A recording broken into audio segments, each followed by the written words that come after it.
Welcome everyone to episode 38 of the Average Ontario Anglers Fishing Podcast.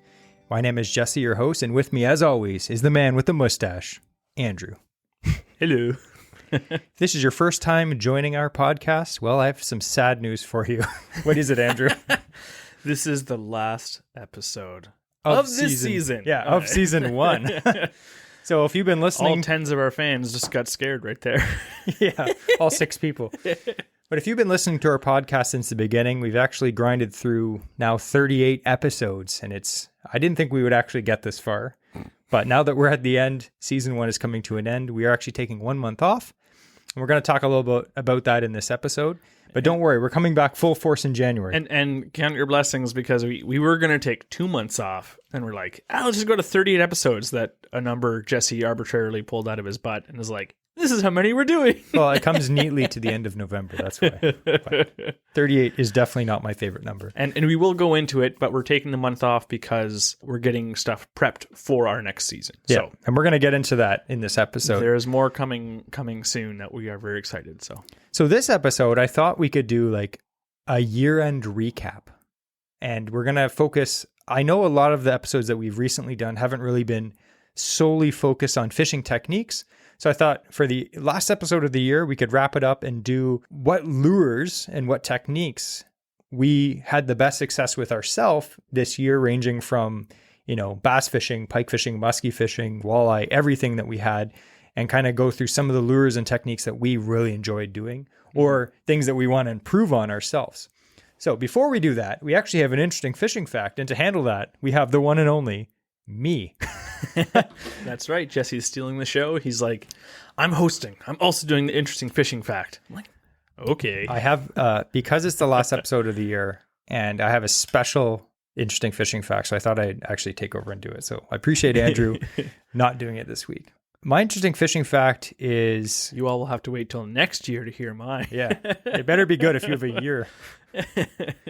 It's about poo. No, it's not. Oh, by the way, Andrew talked a little bit about, he asked last week on the podcast if anyone's interested in hearing about his poo stories.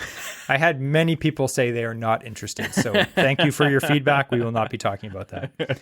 But the interesting fishing fact this week, it's a short one, but I thought it's an important one. Last Sunday, my grandma passed away, unfortunately. My grandma, she was born July 2nd, 1934. So she was 89 years old. And she was married to my grandpa for 73 years. Yeah. Crazy. So she passed away. She's not in pain anymore, so that's good. But I thought, because my grandma is someone that I have a lot of good memories fishing with, I'm sure a lot of you do too, have good memories fishing with your grandparents. My grandma was much like a tomboy, kind of. Some of my youngest memories, they had a nice house with a creek running in their backyard back in the country, is she would go out and help me catch toads under the back deck. And I have a lot of early memories of going trout fishing with my grandma and my grandpa. So it got me kind of thinking about other women in the fishing industry, but not modern. I'm thinking old because my grandma was old. So there are lots of very influential, very successful, and absolute hammers of anglers fishing now. It's too many to count, but we're actually going to talk about one example of someone from the past, from my grandma's era, that is probably one of the most influential fishing women of all time, in my opinion. So this is the interesting fishing fact. One of the most predominant female American anglers in the 1920s through the 1950s was a lady named Helen Lerner. You ever heard of her? I hadn't either. So she was actually born in 1902. Wow. So she was significantly older than my grandma. And she passed away in 1979. But she is, according to the International Game Fishing Association, I'm sure you've heard of the IGFA. Yes. Okay. She was a record-breaking angler and a marine scientist, and was the first woman to take a bluefin tuna off the European continent, the first ever to take 9 tuna in 1 year, and the first to catch a broadbill in both the Atlantic and the Pacific Oceans. Those are some cool records. To be the first, those are cool records, because you never get another first. And I have a picture of her here. This is back in the day, and she has it's like a swordfish, it looks like. And it's literally being held up by a crane because it's huge. Yeah. So I'll post I these don't know on if our it's a stories. swordfish or a white marlin. I can't tell. Yeah. She has caught hundreds of massive fish, like she's a saltwater angler, but they're all like huge swordfish, sharks, tuna, like just fish that are so big, they have to be held up by cranes.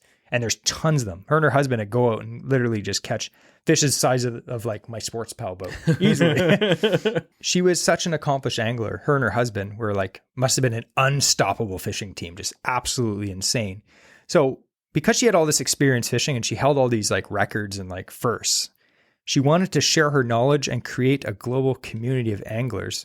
So she founded the IGFA, the International Game Fishing Association. How have I never heard of her then? Because that is the pinnacle of records for fishing is the IGFA. Yeah, and it's this organization, it's regarded as the leading authority on angling. Now, you may wonder, what exactly is the IGFA? Well, the IGFA Fishing Hall of Fame, it recognizes extraordinary achievements in recreational fishing around the world by anglers, captains, scientists, conservationists, writers, or fishing industry leaders. So what happens is each year, 5 new individuals are inducted into the IGFA Fishing Hall of Fame. And this isn't done like lightly. It's done through a vigorous committee process. Mm-hmm. So if you're listening to this is how you nominate us, okay? So nominations should include a letter of recommendation outlining why the nominee should be considered and supporting articles, or you could just link our podcast, that's okay, or other materials that exemplify the nominee's achievements, as average as they are. Nominations and the supporting materials should be sent to the IGFA Fishing Hall of Fame Nominations Department, IGFA President Jason, some guy, I can't even pronounce his last name, 300 Gulfstream Way, Florida, 33004. Okay, so like if you need that link, just let me know and I'll send it to you. Now, you may wonder, when you get nominated, how do you actually win? Like what's the process there? So they draw it out of a hat. Yeah, 100%. That's how. So you're saying there's a chance. So the primary criteria for the induction into the IGFA Fishing Hall of Fame is that the individual has made a meaningful contribution to the sport of recreational angling over an extended period of time. The contribution can be made, for example, through angling achievements, literature, the arts, science, education, invention, communication, and administration of fishery resources. The nominee must also demonstrate that he or she has espoused the angling ethical standards stated by the founders of the IGFA. So, if you want to send in a nominee and average Ontario anglers, I think we actually fit a couple of those criteria. Like technically, like communication, education. That's something that we do in the podcast here. Yeah. So it's we're not going to win because my record is a 6-pound smallmouth. I'll have you know, like that's not going to win. But so I was actually thinking of this. Not that we could get nominated for this because like a lot of these people are just absolute. Don't sell yourself short. We can get nominated. We definitely won't win. We won't win. Can be nominated. So anyway, speaking of Helen, and she was an absolute beast of an angler.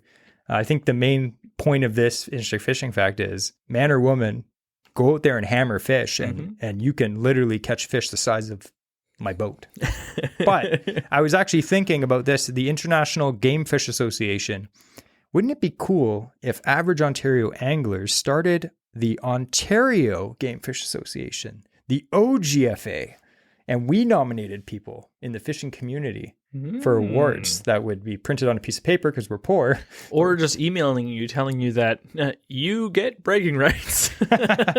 So maybe we'll have that in store for next year, where we'll actually nominate people that actually have a positive, influence on the fishing community. If we could list maybe some notable mentions of people who have broken their personal best or something like that, or caught the biggest of a bass this year. And our listeners, they write in saying the size of their bass, and then we get to mention them end of the year on the winners. And I think it'd be cool for you and I every year to kind of go over our best catches and see how we stack up to each other. Because even though you said a couple weeks ago, don't compare yourself to other anglers, I will always compare myself to you. And I want to beat you or I will concede defeat. That's okay. I want to know how I stack up with you. Healthy competition's always good. So anyway, I thought that was a cool, interesting fishing fact. Me and Andrew are definitely going to talk about doing a little Ontario Fishing Association. That would be pretty cool. Just, just for fun. Nothing crazy. No awards. You don't have to like invent something new. Just like. But if you do, we get to try it. Yeah, we get to try it first, or else you won't win the nomination. As long as it meets like legal requirements. Like, look, it's got 100 hooks in the side of it, and it weighs 17 ounces. That's not a lure anymore. So to finish off this interesting fishing fact, if your grandma is still alive, definitely go visit her and say hi. I highly recommend that. I've got one grandparent left. And actually, it's your grandparent as well. Hi, Grandma. Yep. Oh, yeah. If you didn't know, me and Andrew are Oma. related. So, yeah.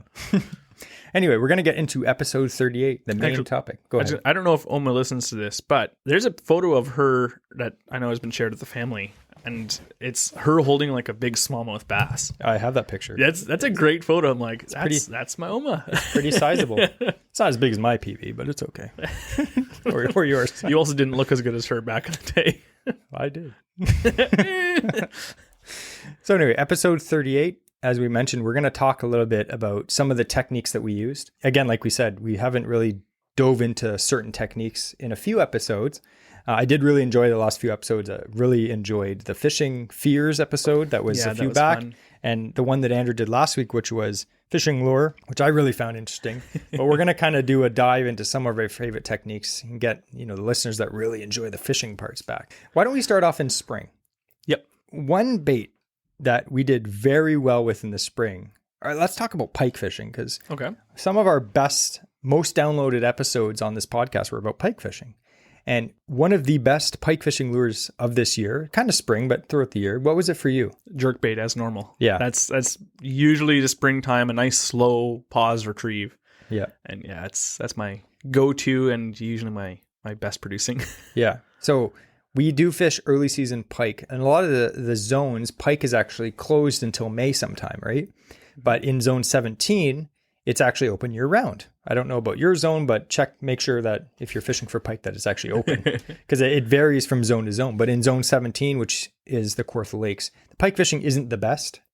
It's not like you're going to regularly see pike that are over 36 inches. They are a more recent addition to the Kawartha Lakes because they got there due to the Trent Canal. They weren't originally there before. So they are established, absolutely, but they haven't been, it's not like been there for decades, What's your biggest Kawartha pike?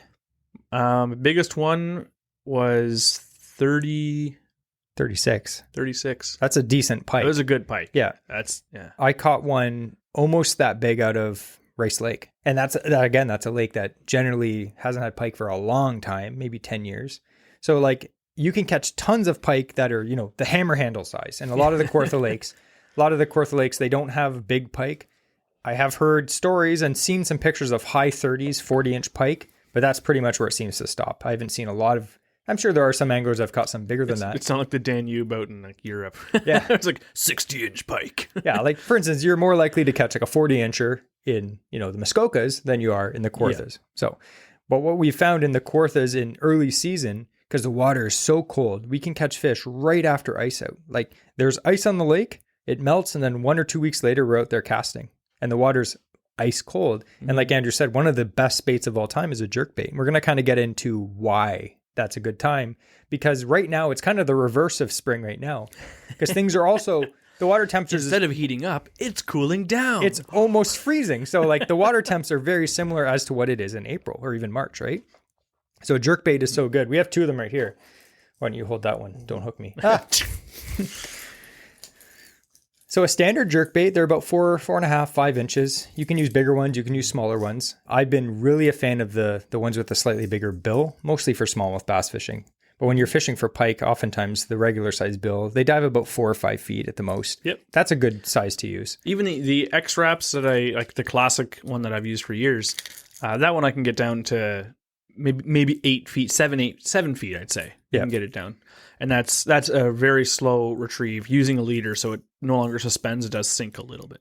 Yeah. And a lot of the jerkbaits, they're not actually suspending anymore. I noticed that a lot of the jerkbaits coming out, they actually have a slow sink to them or a slow rise. They'll actually market it as, hey, this is a slow sink jerkbait. So it's almost neutrally buoyant, but it has a slow sink. So that can actually be advantageous to you if you're fishing in slightly deeper water, because you can cast the bait out, reel it for a few feet just to get it down deep, and then let it sink a few seconds to get it that extra depth down. Mm-hmm. So for spring pike fishing, what we find is, like Andrew said, slow. Yeah. I do like to throw in some really aggressive jerks just to throw off all that flash and rattle, and then I let it sit.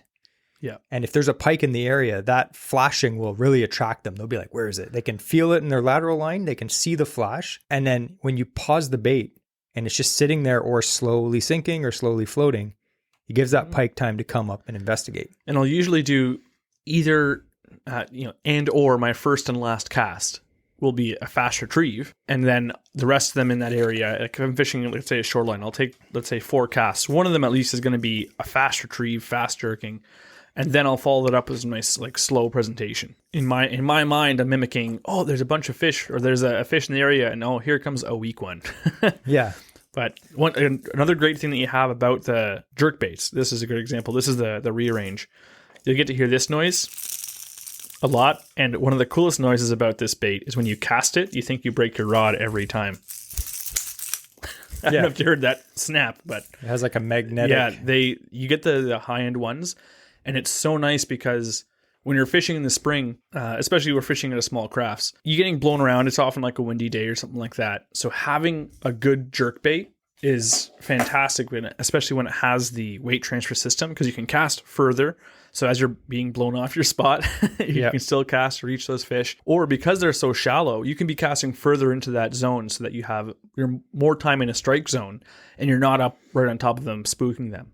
So they will cast, a good quality jerkbait will cast further and can help you catch more fish. Yes, I agree. So like say, for instance, the Rapala Husky jerk, great bait, $10. Awesome. Fantastic. Yep. Caught more pike on that than anything. It doesn't cast very well. No. It doesn't have a weight transfer system. Sometimes when it's windy, that thing will just flip through the air like crazy and tangle up. If you have a bait that has a good weight transfer system, when you cast it, all the weight shoots to the back of the bait. So it actually just shoots through like a missile straight. It doesn't spin in the air and cartwheel. So you will be able to cast farther, like Andrew said. And you have to think logically, statistically, and mathematically. If you can cast 20% farther. And scientifically. Yeah. And emotionally. Oh. But if you can cast 20% farther, let's just say you can cast. Hypothetically. 20% farther. Every day when you're fishing that bait, you're covering 20% more water. Mm-hmm. And technically could have 20% more possibility of catching fish. Right? You have to think. I've had people say, like, is it worth spending the extra money? Forget grill math. That's angling math. That's angler math. Is it worth spending the extra buck on a jerk bait? We'll go through this with all the baits, but some baits I'd say no.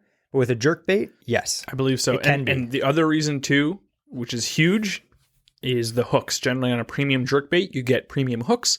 Whereas on Rapala, I usually swap out the hooks. Yes, it's a cheaper bait, but then I'm going to put on some high quality, like Japanese trebles. Yeah. And I just put on just $3.50 more on tackle onto a jerk bait that, I only spent $12 instead of $15. Like, guess what? I just spent more than that replacing the hooks. Yeah. Yeah, exactly. So jerk baits, fantastic for pike. What else did we catch on jerk baits this year? I caught smallies. Walleye. You got a walleye. Smallmouth, largemouth, pike.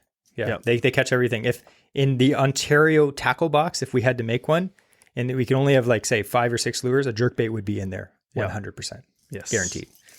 All right. So sticking kind of with the springtime, I thought we could add one for pike because it's usually a lure that we both use for pike. Okay. Even when the water's cold, I find. And that is what?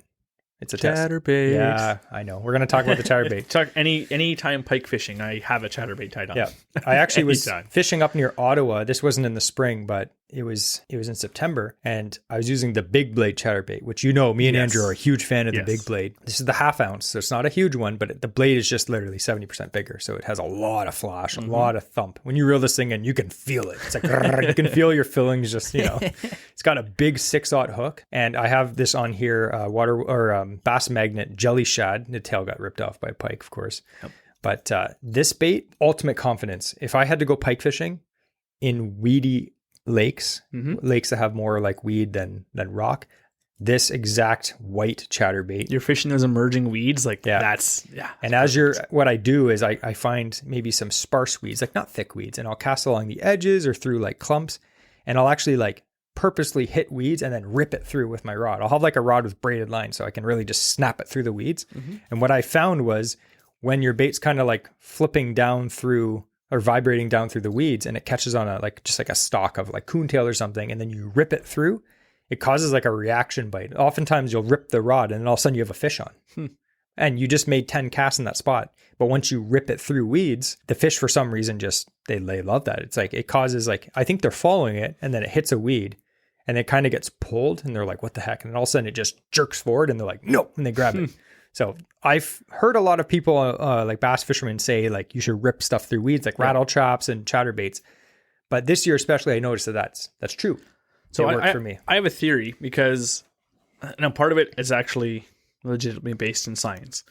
I love white chatterbaits, especially I think in the spring it works really, really well. Now my theory is because in the spring what a lot of pike will do is they like ice out pike before they even spawn. Like they can get ready to spawn under the ice anyways, but they'll go near river mouths and whatnot. And as the melt comes, they'll be gobbling up. They're opportunistic feeders, and they will be eating dead fish that are coming down the current, floating around. As the ice melts, they're stuck on the ice. How many times do you see like dead fish in the ice, right? Yeah. And they're eating these fish. And I wonder, it's my theory that maybe like these white or kind of dead colors, they might produce a little bit more action or response from the pike because they're so used to eating dead fish. That's kind of what they're on the lookout for because there's such a good amount of it. Yeah. And especially later in the spring when it is ice out, when you're getting this, it might be the end of that feed and they're putting on a bit of a feed before the spawn. And now there's their ideal forage coming along. So again, the jerk baits that you have there, they're lighter in color. The chatterbaits we often for pike are white or very light in color, even swim jigs, stuff like that. And I wonder if it's because of them feeding on a lot of dead fish and dead fish turn white. Probably. Yeah. And I think too, like white, it's just such a visual color, and pike are very visual feeders. Mm-hmm. But it's true. If you see like a dead bluegill that's been dead for a while and it's floating on the surface, they turn very pale and white. Yeah. Especially if it's been dead in the ice and then it unthaws and it just drops in the water. Definitely. But big blade chatterbait, if you don't own one, this isn't a sales pitch because we have nothing to do with chatterbait. You will definitely catch fish on them. I know a lot of people say like, oh, I don't do well with bladed jigs or chatterbaits. I don't know what to tell you because every time we go fishing, if we have a bladed jig on, I can almost guarantee we're going to catch something. Yeah. Anything from rock bass to I actually caught on this. No, it wasn't. It was on this. This is actually another bait we're going to get into, but I was fishing a white jackhammer, and I caught my biggest walleye of the year. Mm-hmm. Anything eats a chatterbait. Doesn't matter. Largemouth, smallmouth, pike, muskie, walleye. Doesn't matter. Rock bass. Caught a pretty big rock bass this year on a chatterbait. I think it was a pig too. Yeah, I caught a bluegill on a chatterbait. Yeah, I remember that. So literally anything will hit it, which is great. A couple of the things from this spring that I really liked that we had good success with is we went out crappie fishing using slip bobbers and finesse jigs, which was a blast. Yeah. So I'm excited for next year. I can't wait to get out crappie fishing again and then, follow up with walleye and pike and stuff. So it was definitely fun. So we're kind of switching from spring to summerish, let's say like June. So June, we were fishing still a lot for pike and stuff. One thing that in our zone anyway, zone 17, I know it's going to differ from where you're living, or maybe you're not even from Ontario, but in Ontario in June, right at the beginning of June, in zone 17, muskie season opens. Now I know it's much later in Northern Ontario, it opens a few weeks later. And in the States, sometimes it's open year round. So in Ontario, in zone 17, I think it was like June 4th or June 5th, muskie season open. I was really excited because this year I was just like, I had some techniques down that I was like, I really want to catch fish on these specific techniques that are very popular, but I've sucked at for the last 3 years. When you read a book, say from muskie fishing we're talking about, you look at a muskie book or articles or YouTube videos and these guys are like, this bait kills and everyone uses it and everyone catches fish on it, and you buy a few of them and you use them and you catch nothing on them. Mm-hmm. And you're just like, what am I doing wrong? And then you realize, oh wait, I'm muskie fishing. They suck. So one of those baits, and it was a bait that I bought many years ago, is a chaos tackle medusa. And they are I'd say one of the most popular muskie baits in the last 10 years. And I have fished them and never really caught anything on them. I had a few follows, but nothing. And I did a lot of research, like, what am I doing wrong? Because that's the kind of person I am. I'm like, okay, what am I doing wrong? I'm trying to find all the information, all the YouTube videos, any articles about how to fish these things. I talked to people and they all gave me tips. Many of the tips were exactly the same. So I'm like, okay. Mm-hmm. And they said in Ontario, buy the mini medusa. Now this, if you're looking at this on our YouTube video, the mini medusa is like 3 ounces. So it's not tiny compared to it's not what you think of as finesse bait. Yeah. For a bass bait, this would be a giant lure. Yeah. But for muskie, this is very small. Mm-hmm. It's not big at all. So it's not intimidating. This isn't the kind of rubber bait that breaks your arm when you throw it. Compare it in size to the it was 9-inch tube, right? Yeah. And they make 15-inch tubes for muskie. Like, yeah, it is a very small muskie bait. So it's a small bait. It's a rubber bait. It has 3 curly tails on the back. And the way that everyone told me to fish it, there's so many ways. You can literally even cast and retrieve these and catch fish, apparently. Never done that myself. But it was just ripping it through weeds. Like I said, the same with the chatterbait. Mm-hmm. So I was fishing one of the Kawartha lakes, which is full of muskie. The first day I went fishing, I actually had this Muskie Maniacs hat on at the time. My new Lucky Muskie hat. And I went out with an 8.6 heavy power muskie rod. Just a reel with 80-pound braid, just as usual. And I started ripping these around like deep drop-offs, like shallow weeds, but like access to deep water. And I started ripping these through. And on my first day, I caught 3. Not big ones, granted. They're all around, I think the smallest one was like high 20s and the biggest one was like 34, 35. They weren't big, but there was 3 muskie in one day. I was really happy and they crushed it. I remember that phone call. Yeah. You know, I started actually phone calls the same way. Like, hey, want to hear something funny? And I would respond, no. I was like, I caught a muskie today. It's like, you suck.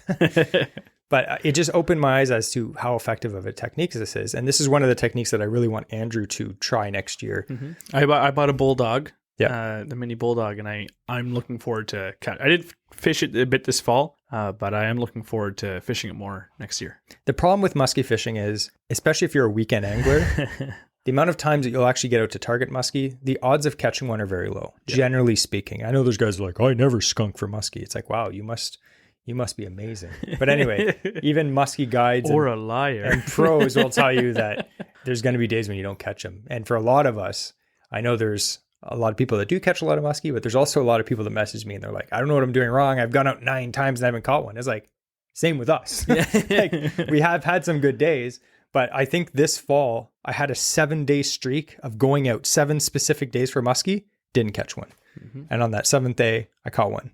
Or 8th day.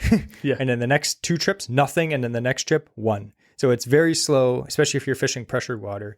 It is what it is. It's very satisfying when you do catch one, but definitely try a Medusa or a rubber bait like this. Mm-hmm. Now, going kind of in the same time for muskie, another bait that I did pretty good on was this cool guy here. This is a 6-inch jake, but this is the squirrely jake, which is so cool. It's basically a 6-inch jake, which is like a lipped crankbait. But it has like you take that roadkill squirrel you got on the way to the lake and you just put it on the back treble. Yeah. It's basically they cut off the back and they put a big twister tail grub. Nothing crazy. When you reel this bait in, it has like a weird, like, just a regular minnow bait wobble, but it's got this big twister tail behind it just kicking.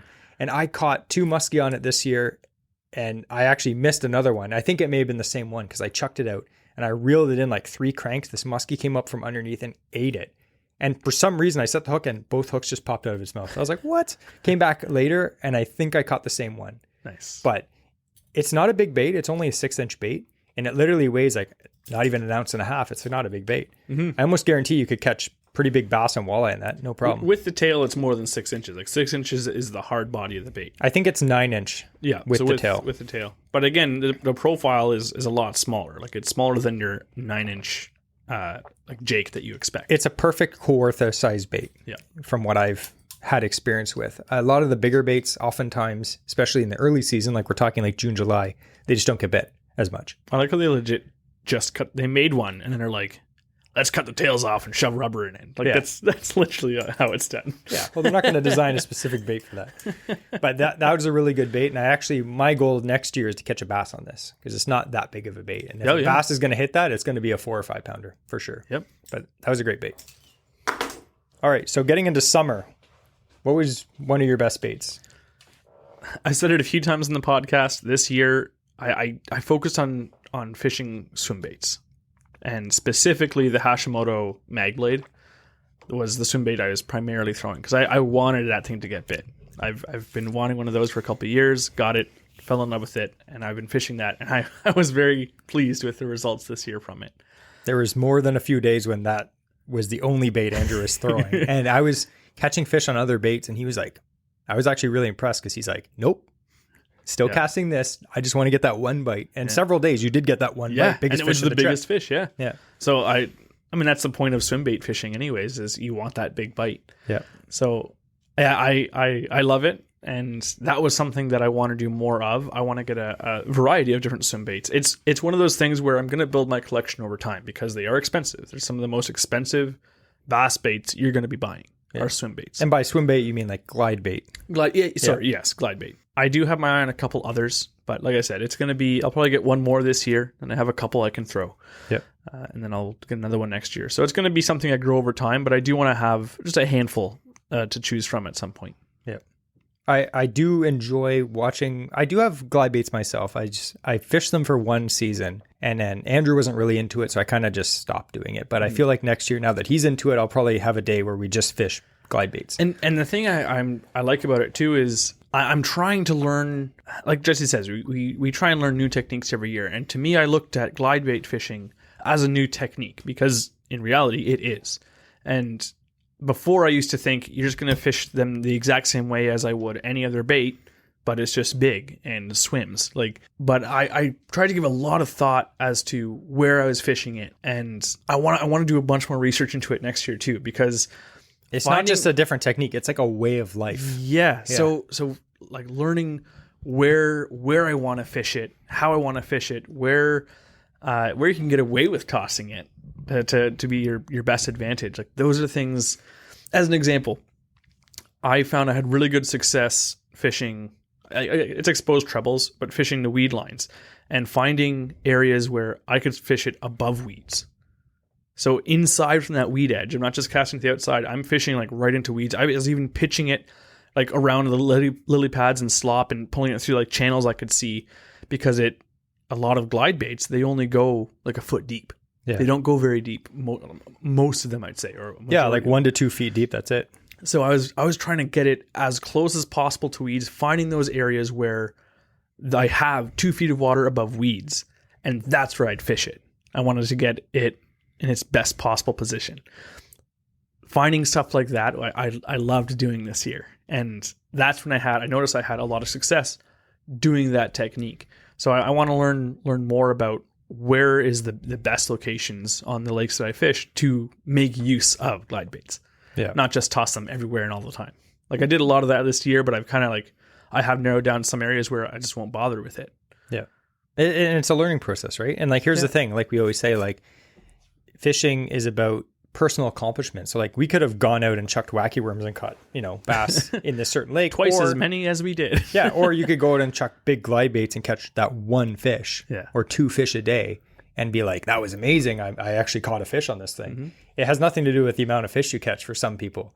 So if you're an angler like that and you want to challenge yourself, glide bait fishing is cool. Yeah. I do recommend it. It can get expensive, but you also don't have to spend a butt ton of money. You can buy some budget glide baits and still catch fish. Yep. Then, like I said, the one that I have, I do have an S waiver, which is a budget friendly one. Yeah. I think they're $30 or something like that. Yep. But to have the Hashimoto Concepts, it's a custom one with custom color that I was like, yes, I want this. Like he has, it's a similar pattern he's done on a few, but I saw that one specifically and I requested it specifically, and that's what I got. Yeah. So I have a lot more confidence in it, and it was $45 at CanCast. Yeah, not bad. So again, for me, that's budget friendly for a handmade, hand painted, custom glide bait. Like that's awesome. Yeah, so, and it catches fish. Yeah, yeah. Yes, it does. So kind of sweeping our way into summer, like normal summer. I say not early summer, like July, August. Normally throughout the year, on a normal year, we do a lot of flipping and frogging. Mm-hmm. This year we didn't. Nope. We did a lot of other things, and we fished a lot of Algonquin, and we fished a lot up in lakes like 5 or 6 hours north near Ottawa and stuff like that. So it wasn't as much flipping and frogging for us. We fished a lot of different techniques instead. Mm-hmm. But we did have a few trips where we went bass fishing specifically. There's one, I had a few trips without Andrew, and I feel bad because I had 2 of the best days of bass fishing this year, and Andrew wasn't with me. One day I was by myself, and another day I actually took out one of our family friends, a young guy who had never had a good day fishing in his life. Yeah. He's like, oh, come in with me. And the bait, I didn't bring it today, but the bait that I put in his hands, and you have to think sometimes if you take people that aren't experienced fishing, you're like, what the heck do I give them? Like, you don't want to give them something that's going to snag on every cast, with treble hooks, you're fishing around weeds, or like, even like a spinnerbait, you're like, they'll cast it into the slop. Like you always have that thing, like, what the heck do I give them? Like a wacky worm, it's like, okay, that's classic. But when I was fishing this shallow, weedy lake, all slop and lily pads, I bought the Z-Man, the goat toad, yep. Which is a floating, like basically frog with like buzzbait feet. So like as you reel it in, the feet just flap. You hook that on just like a 4/0 or 3/0 EWG Texas hook. frigate. No problem. Little drop of super glue on near the top so that the head doesn't shoot down. And I said to this kid, he's a 20-year-old, 19-year-old, I said, just cast it out, reel it in. That's it. I'm like, cast it right onto the shore. Even cast it onto the shore and pull it back into the water. It doesn't matter. Supernatural. Yeah. He happened to be a pretty good caster. Yeah. So he was casting like near trees and under trees and stuff around docks and just reeling it. I was like, just steady pace, just reel it in. The thing's gurgling behind the boat, comes up, bass just comes up and eats it. And since it's a single hook, it's not like a double hook that you have to like jack the hook through their mouth, like a hollow body. Hookup is amazing. Yeah. Even for someone that's not, experienced doing that. So we had a fantastic day. And I had the same situation with my dad, who... It's an easier form of frog fishing. Yeah, he's an experienced fisherman, but he doesn't use artificial lures very often. So like if I couldn't just hand him like, a weedless 2-hooked frog and be like, okay, cast this in lily pads and set the hook with a bait caster. He doesn't know how to use a bait caster. Yeah. So I gave him a spinning rod. I actually have, funny enough, I have a 7-foot heavy power spinning rod that I specifically bought for people that don't know how to fish, bait casters, for frog fishing. Yep. Because I take out people like my father-in-law, my dad, young people, even my nephew. I'm like, here, chuck this. It's a 7-foot heavy spinning rod. It's a broomstick, but the tip is soft. Mm-hmm. So you can still cast good, but I've used it a few days myself. You can catch a 3-pound bass and literally winch it out. It feels like you're using a surf reel, but 20, 30-pound braid, you're fine. So that was a bait for me that I have confidence in myself, but it's funny taking someone out that has no idea how to fish or limited experience and just having them smash topwater fish on a lure that they've never used before. It's amazing. That was one bait for me. Yeah. The two other things, because when you messaged me about the topic of the podcast, I was thinking of different things that we liked about the year. So a couple of the highlights in the summer for me, closer to the end of summer, we had our camping trip where we caught some channel catfish. Yeah. And those sandwiches were... That was honestly one of the best good. fishing catching cooks we did last year. Yeah. Was the channel catfish. They're fun to catch. Really fun, especially at night. Oh, it's kind of spooky. So much fun. Yeah. And then the other one was being able to do a little bit of fishing again on the East Coast. And I went for mackerel. Still have yet to catch a mackerel. Don't know why I can't catch the dumbest fish in the sea, but I did catch a striped bass that was way under legal limit, so I released it. It was like 12 inches long. But what I really loved and something I had a goal of doing out there was I wanted to do some stream trout fishing. So I purposely only brought my BFS combo because I'm like, I want to use this as its secondary use instead of just, finesse bass presentations. It's very often used for stream trout.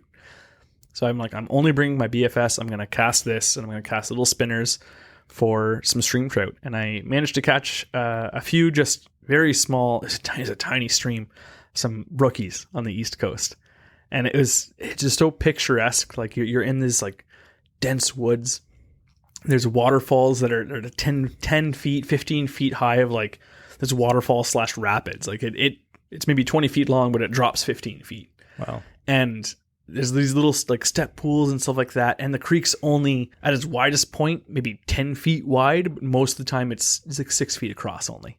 It almost looks like a ditch. And then when it gets out to the ocean, it just drops down like this waterfall, drops 15 feet onto the beach. And that's the end of the creek and reach the ocean. So it was so picturesque. And again, it was nothing huge. I just catch literally 4 or 5 inch brook trout.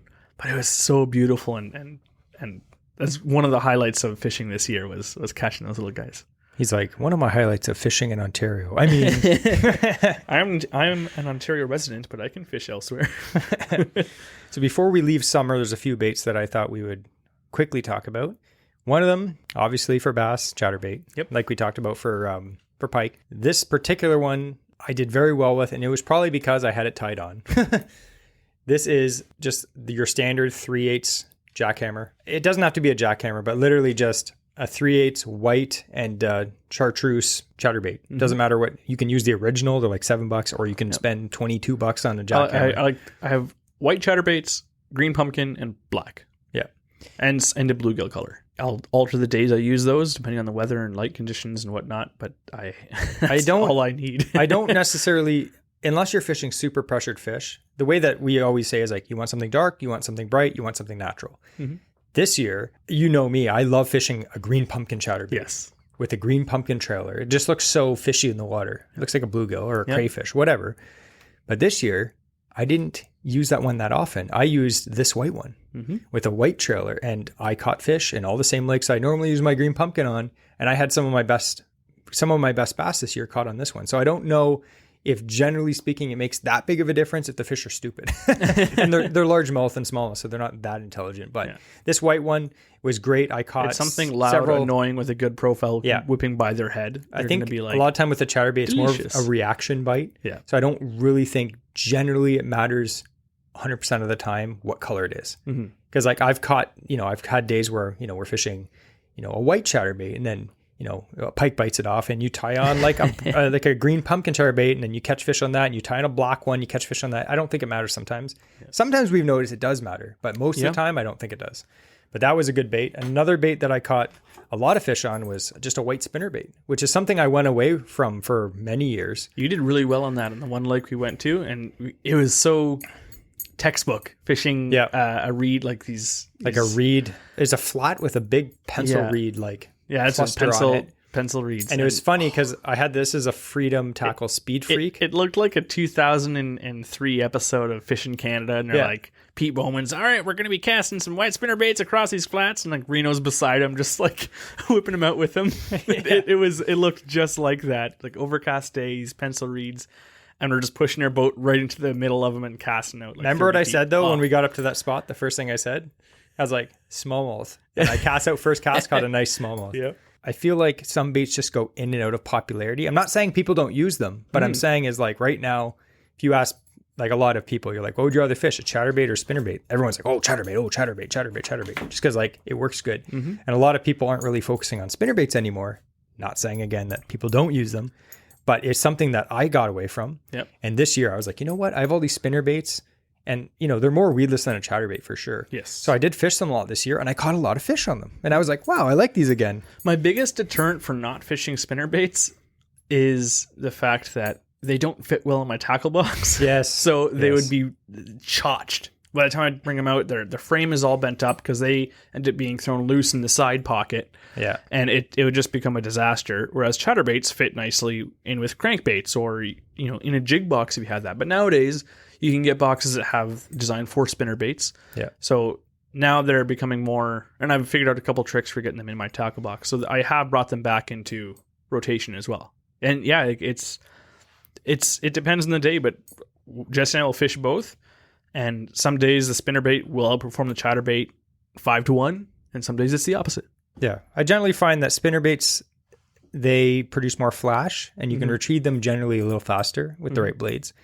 Yes. So they're more of like a visual bite. You can burn them in, whereas chatterbaits you can't burn them in as well. Yeah. Chatterbaits are more like vibration, spinnerbaits are flash. And we did good. The one thing I will say though is when you're fishing lakes that have a lot of pike in them, when you're chucking a spinnerbait, especially a white one, the pike just love these. Which if you're fishing for pike, that's good. But what happens is the pike just destroy your spinnerbaits. So especially this one, I've had to bend it and rebend it. And you can buy titanium spinnerbaits, I know, but like it's gotten to the point where like I need to retire the spinnerbait because I can't tune it anymore. It's just when you reel it in, it kind of goes wonky. So that doesn't happen on a chatterbait because it's just a jig. So I get it, but that was a good bait. And another quick bait we'll talk about was buzzbait. Yes. You caught. Yeah, we both caught on buzzbaits, even muskie. Yes. So this particular buzzbait, again, there's lots of really good buzzbaits. This is the one that me and Andrew fished this year. This is the Evergreen LB, which stands for loud buzz, but it's got a very squeaky grommet. So when you reel this thing in, all you hear is like squeak, squeak, squeak, squeak, squeak, squeak. Like it's the squeakiest bait I've ever seen. It sounds like Stuart Little underneath a car tire. Like it's. But it has a huge blade, and the blade is the way that they drill the hole. It's like off kilter. So as the blade spins, it actually makes the whole frame wobble back and forth. It has a very unique action. Yes. I know a lot of bait companies will say like, oh, this is new and it's crazy. This one actually is crazy. I wasn't a big fan of buzz baits until I fished that. And I how it fishes, how it like its castability, how it glides over the weeds better than any other buzz bait I've used. And like Jesse says, it has more action than you expect to get out of a buzz bait. Yeah. And it's because of that off kilter blade and the squeak. Like everything is just a bit more than I've ever seen in a buzz bait before, personally. Yeah. So I have a lot of confidence when I'm throwing it, and it's worked. I'm not saying that the other ones didn't. I mean, they got popular for a reason because they worked. Yeah. But this is the first one I actually had and have confidence in. Now that being said, it's not a cheap buzz bait. No. I think these are about $20, and most other buzz baits you're looking at, you can buy a cheaper one for like $7-8, maybe $10-12. This one's about 20. So it is a little more expensive, but I feel like with the success that we had, I would definitely buy another one. Mm-hmm. Yeah. And I caught muskie. We both caught muskie on these. Yeah. Largemouth. I caught a bunch of pike on these. They're great, and they get a really, really sharp hook. This one's a black one. I didn't actually go night fishing this year for largemouth, but I really wanted to, but we're going to have to try that next year. Yeah. One other bait for the summer was just like a stick bait. Of course, like a 5-inch Senko. This actually is a Wham Baits Woblin. I think they're like 5 1/4 inch. Mm-hmm. Just like a regular green pumpkin. Wes actually, for Wham Baits, he has this color called green pumpkin copper. You know me, I love green pumpkin. Yes. Green pumpkin, it has a bunch of copper, like gold colored flakes in it. It's just a confidence color for me. It catches fish anywhere. I can chuck these in Algonquin near laydowns and catch big largemouth or smallmouth. I can fish it in the Kawarthas. I could probably bring this to Florida, do fine. You did well on cutworms as well this year, like or a cuttail. Yeah. So speaking of that, this is the True North Baits Rushworm in Junebug, which is a classic color, right? Big purple worm. like that's every scientific angler book I ever read. Yeah. So a cuttail worm, if you don't know, it looks just like a stick bait, like a Senko, except the tail has a little twister tail, but it's kind of like a paddle tail with a slit in it, basically. Yeah. It's called a cuttail worm. So this is actually designed to be cast out and actually slowly retrieved in. And this, to me, it's another really great, simple, overlooked cast retrieve bait. Yeah. So if you aren't experienced with flipping and stuff like that, you can Texas rig this, cast it out, it glides right through the weeds. Yep. You're good to go. It's an amazing bait. And you use a very small weight, like I'm talking a 16th or an 1/8. That's it. And a 3/0 worm hook. You cast it out, reel it in, like Andrew said. You can also fish it, like say you're reeling in, and then you get to like a hole. Just let it drop down the hole, jig it through. Catches everything. Walleye, muskie, bass, especially largemouth. This is mainly what I use it for. But True North Baits, they have their new mold this year, the Rushworm. I got it in purple. And of course I got it in green pumpkin. Did well on that. And what I like to do with that is I'm fishing like shallow flats for largemouth in like July when they're still focusing on shallow water, and I'll just fan cast it. Works great. Yeah, so this year was the first year that I actually bought a name brand whopper plopper. Yeah. I'm a big fan of the Berkeley Choppos. I honestly think for half the price. Like I helped talk you into buying that one because you're like, should I? I'm like, you've said you want one for years. Yeah. We were at Peterborough Pro Tackle, and I haven't been able to find this loon. I think it's like the 130 size. So it's the second biggest size they make. The next size up is the muskie size. They were sold out of what I wanted to buy there. Yeah. I want those weird Japanese soft plastics that are like covered in tentacles. I'm like the little dice. I want those. Yeah. But I did really well for, mostly largemouth, but also muskie on the Chopo. And I always wondered, like, is the whopper plopper that much better? Because it's significantly more. So I bought it. I did catch a lot of fish on this lure. I want to say that I like this one better, but value-wise, I don't think it's worth it. Yeah. So like if I had $30 in my pocket, I'd rather go buy 2 Chopos the same size as this than one of these. That being said, I do feel that this is a better quality bait. Mm-hmm. I do like that the tail is soft. Yeah. I don't think it has a different plopping sound than a Chopo, because the Chopo has a hard tail. This is a soft tail. Slightly different. They both catch fish. I feel like this one it just seems to have a slightly bigger profile to it. Mm-hmm. It's a bit like when you look dead on at it, it's more ovular, like it's wider than it is tall, whereas the Chopo is more like cigar shaped. Yes, very true. So either way, whopper plopper, Berkeley Chopo, fantastic plug, like lures for anything. I've done really well on muskie. I caught my first topwater muskie actually on a big Chopo, just bass fishing, and this muskie came up and just blew up on it. Almost made me have a heart attack and pee myself. But yeah, I honestly feel like in the Kawarthas, you'll actually catch more muskie on this size of topwater than a muskie topwater. The topwater that I did really well with this year was the Hellraiser, the Z-Man Hellraiser. Z-Man, yeah. And that's that's what I was doing. So the Whopper Plopper is great for cast retrieve. So is the Hellraiser. And the Hellraiser, the thing is, it sinks, and it sinks quick. Yeah. But if it's a constant retrieve, it rides the top of that water. And I have to say it has the best hookup ratio of possibly any topwater, especially though for pike and muskie. And it's not a muskie graded bait. I did catch muskie on it, and I even increased the hook size for like muskie treble hooks. Yeah. And it still could perform with way upsized hooks on it. So I'm really pleased with that. I know the rest of the tackle, I still had to be gentle with it because, still the split rings and what it's attached to. It's not muskie grade, but I didn't miss a single strike from a pike or a muskie that hit it. The hookup ratio was 100% for me on that bait. And that was super, super weird or rare for me to have that good of a hookup ratio on a topwater. Yeah. Especially like a long topwater, right? I think because they must come up behind it and just eat it. And the big thing, and I talked about it on Technique to Try, TNT, and it was, I believe it's the fact that it's sitting butt down in the water. Yeah. So its tail end is down. So when they come up and get it, they are attacking it from behind or coming right from behind, and they're just able to inhale that thing instead of, coming at this thing that's sitting flat horizontal on top of the water, and it just boots it out of the way. So that is something that I have a lot of confidence in now is that topwater bait. I did really well on that this year, you did. Especially for pike and muskie. He but spanked even bass, me like 2 days on that bait, and I didn't have one. Yeah. I honestly feel like Z-Man will come out with a larger size for like striped bass. They actually just released a 4-inch model, which I want to get because I like finesse stuff too. Yeah, I'm curious to see what I can do with that one too. Cool. But yeah, I would love to see like a big one. 7-8. Yeah, and like an 8-inch one would be amazing. Yeah. Like give me an 8-inch Hellraiser. That's awesome. Yeah. If someone can custom make that for me, send it over. Yeah. So getting out of summer now, summer's always like, everyone loves summer, but fall, we're kind of towards the end of this podcast. We're just going to talk about one bait. You know what it is. It's a tube, muskie tube. We really grinded it out this fall for muskie. Didn't hit what I wanted to do. I wanted to catch a 45-inch in the Kawarthas. Mm-hmm. It happens, but it doesn't happen, apparently. So I know you can go to Lake St. Clair or Georgian Bay or these other areas, the Ottawa River, and have a chance, like a legitimate chance at a 50-inch in the Kawarthas. It happens, but it's rare, but, it's not exactly the best place to go for a giant fish. So we had our hopes at a 45, and we grinded out more than a few days. Closest we got was 41.5, which... Jesse had the biggest muskie this year. Yeah. And honestly, for what it was, I was hoping for a big one. I'm kind of disappointed because I did put in a lot of time, but I did catch a lot of muskie. Yep. Most of them they were all under 41 inches. Yeah. But the one thing I will say... My biggest one this year personally was 37, which I like to point it out all the time is on that lake is a good size. And when we talked to the muskie, they were doing a scientific report or tagging these muskie.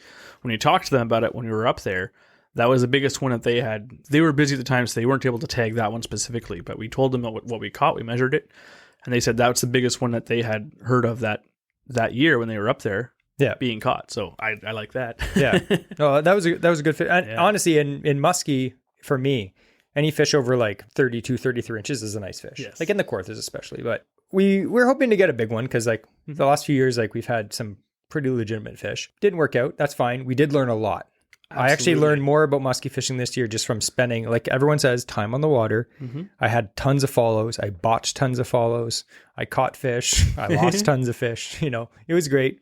I learned how to use a lot of new lures. And the thing is too, where we fished a lot this year, just because, we work full time. If we ever get out, one day on the weekend, we can't really drive that far. Yeah. So we're fishing pretty pressured water. Yes. Sounds like an excuse, but if you're fishing areas that 10 or 15 guys go through already on the weekend and you get a fish to come up and look at your lure, that means you're doing something right. Because these fish in the Kawarthas and some of these areas, they've seen a million lures. They've seen everything. Yeah. We've had days where we fished areas where we used to see tons of fish. You'd burn a bucktail through and a muskie would just lazily follow from behind. Not even, he's like, I see you, but not interested. I've seen that before. I've been caught on that before. So what we're trying to do is try new baits and see if that works. But we did learn a lot. I'm not going to get too into it because we have talked a lot about this, but tubes. This is a 9-inch gator tube from Waterwolf Lures. Mm-hmm. And if you can see this, I have the little blade attachment on the hook on the back.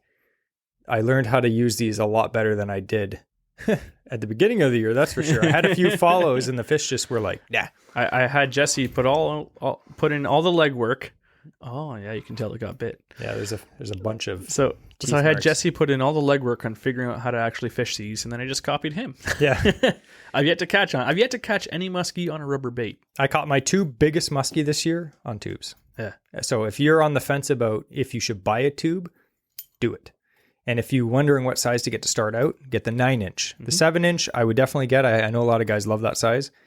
The 13-inch, definitely catch fish on it. But I feel like just for a beginner, someone like me, the average angler, just getting it on the weekend, the 9-inch is fine. And for rods, an extra heavy is what I'd recommend. But you could get away throwing this on a heavy, depending on the rod. Yeah. But you're going to want an extra heavy rod, 80-pound line, a fast reel.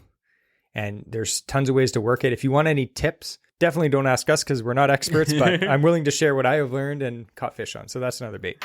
So that's basically some of the baits that we like to do. And I hope just from like fishing in general, you see like we like to experiment and try new things. We like to learn. We're by no means experts. I know a lot of people will be like, oh, you guys think you're so good. We're called average Ontario anglers. We literally say we suck. So This is just what we learned. If we can help you try a new technique, or have the confidence to try a new lure or try a new species entirely, that's what we're here for. If you need any tips or advice or inspiration, we'll be like, go. Well, I don't chant, but yeah, just let us know. That's what we're here for. Yeah. So we're going to kind of wrap up this episode with the fact that this is our last episode of the year. Yeah. Yeah. So 38 episodes. I'm not even saying this to sound like we're so good, but it has been a grind to do this every single week. And when me and Andrew sat down at the beginning, we bought all the equipment, we invested, and we said, we planned out, like, we want to do all these episodes like this. We planned everything out and we said, we have to do it every week. And why is that? Well, we wanted to make sure that 1, we could get a bunch of content out there. We wanted people to have a lot to listen to. Yeah. And 2, we wanted to make sure that it was consistent. It was a consistent, regular thing that people would be excited for the next one. And if it starts out, and I listen to a lot of podcasts. Jesse's gotten into podcasts now too. And stuff that comes out every 2 weeks, like I'll just wait until a bunch is out and then I'll listen to it. But if on a weekly podcast, I'm like, okay, every week I know I can expect this and I'll listen to it every single week and I just catch up. I stay caught up. Yeah. If there's too much of a lull between it, I know that I kind of lose interest over time and then I'll kind of binge it again. And so, we wanted to make sure that we had something to release every single week for you guys. Yeah, because there's a lot of Ontario fishing podcasts, but a lot of them, no offense to them, they're very irregular. Mm-hmm. So as someone like Andrew said, like I know every week like I can listen to this. They come out a certain day. There's not a lot of podcasts that have the consistency. Yeah. That being said, there's a lot of great podcasts. I understand it's a lot of work. It's hard to like do it every single week. And the good podcasts, they do have a set schedule. Yeah. You look at the really popular podcasts, they have set schedules. So we wanted to make sure that we knew what a good podcast would entail. And I hope that our listeners would agree that we've done a good job of it this year. Yeah. And from what we've heard, like that's the case. We've had lots of good feedback. There's lots of people that message me and they say like, we release the podcast every Sunday morning. It's available like 6 to 8 a.m. depending on when they push it through. We knew what criteria we wanted to hit for sure. Good sound quality, regular, relatable topics. Yeah. We've had a lot of great feedback. We appreciate all of everyone's support on that fact. We would like to right now thank again our Patreon members who help us cover some of the costs of the podcast. From the get-go, there has been a lot of investment. So we do appreciate the people that help us pay for the monthly expenses. Mm-hmm. But if you've been, a Patreon member for any length of time, we do really appreciate that. But we would like to say we have a list of special thanks, the special thanks list. And these are people that have supported our show or content or our social media in many different ways. And if we didn't mention you, I tried to get everyone, but I'm mentioning you now, right now. So special thanks to, who do you think I'm going to say first? Wes from Wham Baits. Yeah. He's a gold member. So we'd like to thank Wham Baits, Len Thompson. Yeah. They've been fantastic. Yeah. The Perfect Jig, Brendan at The Perfect Jig. Yep. Fish Heads Canada, Kitefish, The Row Bro, Kyle at the Cancast Fishing Show, Creek Candy, Blackfly Lures, Beeline Baits, Slim's Lures, Bass Magnet Lures, Adam Merrifield, Hashimoto Concepts, Muskie Maniacs, True North Baits, Jacked Up Jigs, Waterwolf Lures, Pro Water Baits, Limestone Lures, Sticks and Stones, and Adam and Ben of Paddleheads. And that's not ever an amazing group of people that we've had a chance to, in some way or another, work with. Yeah, that's awesome. And we'd like to thank every single one of you that likes, reposts, recommends, and shares our content. We really appreciate it. We have almost 190 5-star reviews on Spotify. We're going up, I think, almost 70 or something 5-star reviews on Apple. Over 4,000 subscribers on YouTube. We just hit 25,000 followers on Instagram. And we're not saying this to be like, we've made it now, we're done. No, please keep reviewing. Yeah. Please keep liking. But what we're saying is we do appreciate all the support, because it is a grind, and we appreciate all the messages we get that people are like, I've gotten I'm not even just making it up. I've gotten dozens and dozens and dozens of messages, people being like, I had this lady message me, and she's like, hey, me and my boyfriend listen to your show every single week. Mm-hmm. He buys all the lures you talk about. I don't know what to buy him for Christmas now. Like, thanks a lot. Yeah. Tons of messages. People say they listen to the show every week. That's fantastic. We really appreciate it. It's a warm, fuzzy feeling. Like, we see how many downloads we get per episode, mm-hmm. and it's gone up over the year, and it's gotten to the point where it's like, it's way higher than we ever thought it would be. And it keeps going up. So we appreciate it.